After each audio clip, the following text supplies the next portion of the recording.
Hey, thanks for tuning back in. My name is Robert Mack, and today we're going to talk about the market a little bit. We're in December, and we're closing out the year 2019. We're getting ready to start a new decade to 2020, and I want to talk a little bit about what's going on in the market. Now, when I say do the numbers always tell the whole story, I want to kind of dissect the market and what's going on, not only with statistics and trends, but also with the buyer mindset. Because a lot of times when I'm talking to buyers and sellers, they're looking at the numbers, but they're not necessarily looking at the big picture. And a lot of buyers and sellers who do focus on the big picture understand what's really going on. So I want to share that and control that narrative. So let's kind of talk about the market for a little bit. Right now, interest rates are still historically low. We're locking in our clients, anywhere between 3.75 to 4.25, depending on what kind of loan they're getting and what their financial situation looks like. So those are great interest rates. There are pricing trends and sales trends that we review anytime we're talking to a buyer and seller, so that, if the seller wants to sell, is the neighborhood going up in pricing? Is the neighborhood going down in pricing? Same with the buyer, right? Are the prices going up? Do we want to offer more? Do we want to stay flat? Do we want to go lower? These are all things we look at when we're talking about negotiating. We obviously look at recent sales in the neighborhood to figure out what are homes selling for and what are buyers willing to pay. We're also looking at inventory levels and current competition, right? Because let's say, for example, you're in a neighborhood where you think your home is worth $750 and homes have sold for $740 to $770, but right now there's two homes on the market that are priced at $725 and they're not selling. Well, nobody's going to pay $750 for a home if the homes aren't even selling at $725. So those are all things that we look at. One thing that's also important to know is that inventory right now is actually lower than it was this time last year. So at first glance, you think to yourself, well, hey, if inventory is lower, then the buyer demand must be high. But what we're finding out is that many homeowners are not listing their properties or hesitant to list their properties because they feel like now is not a good time to sell. So inventory right now is artificially low based on consumer fear. And this leads me to the mindset portion of how the market is, right? What people need to understand is that we're dealing with human beings. There are emotions at stake. There are lives at stake. And a lot of people don't want to make moves because they're afraid. And if you've watched any of my videos in the past, you know that fear creates doubt. Doubt creates uncertainty.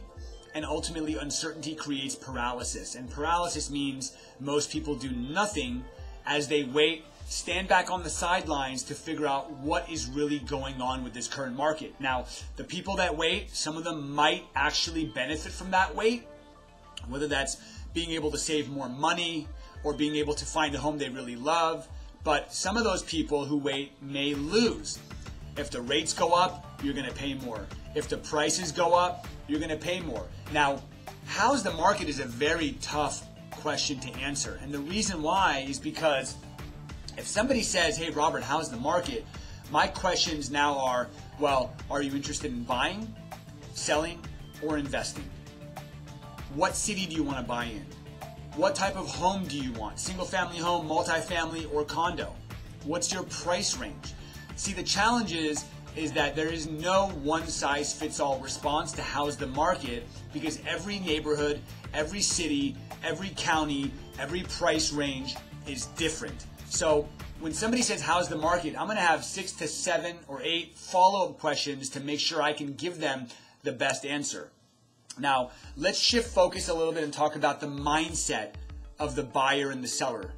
There is a fear of this impending recession.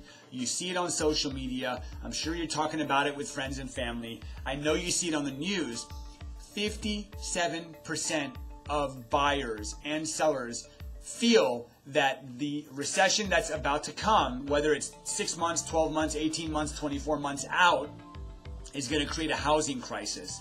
And that housing crisis is going to be as bad or worse than 2008. Now, the data that we're getting doesn't support that, but that doesn't matter. People believe what they want to believe. So there's a fear of an impending recession.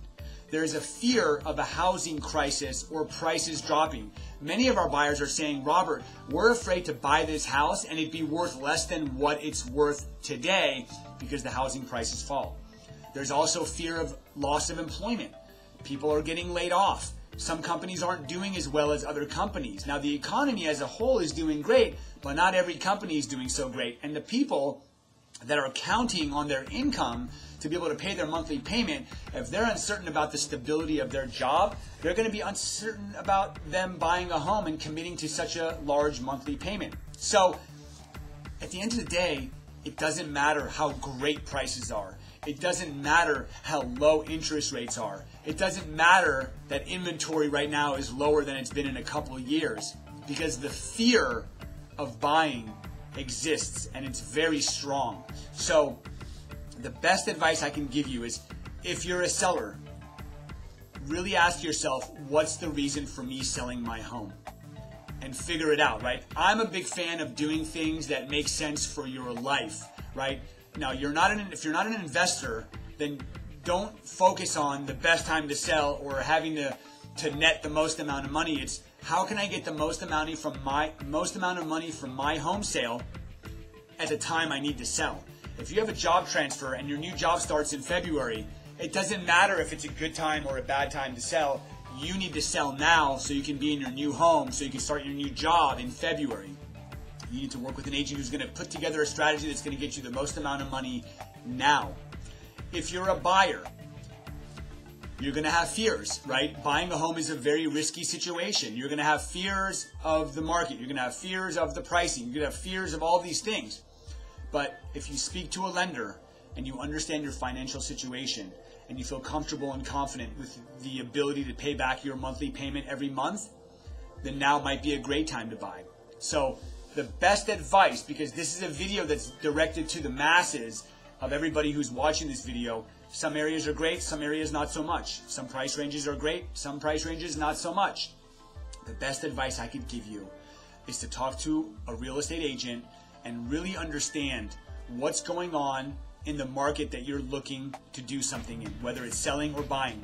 Understand everything about it. Talk to a lender. Understand all your options. If all the numbers line up and you have a true motivation to either buy or sell, then now may be the time. But you're never going to know unless you talk to a real estate agent and a lender to really figure all that out. So that's the message today. I hope you guys found value in it. This is a tricky market. It's not that easy to navigate. So don't be afraid to lean on a professional to give you expert advice. If you found this video on social media, give me some social media love. If you've got a specific scenario that you want to work on and you're in Orange County, please send me a message. I'd love the opportunity to assist. If you're looking to buy or sell outside of Orange County and you don't have any options for real estate agents, please send me a message. I've got a wide network of some of the best agents around the country that can help you with anything that you're looking for help for.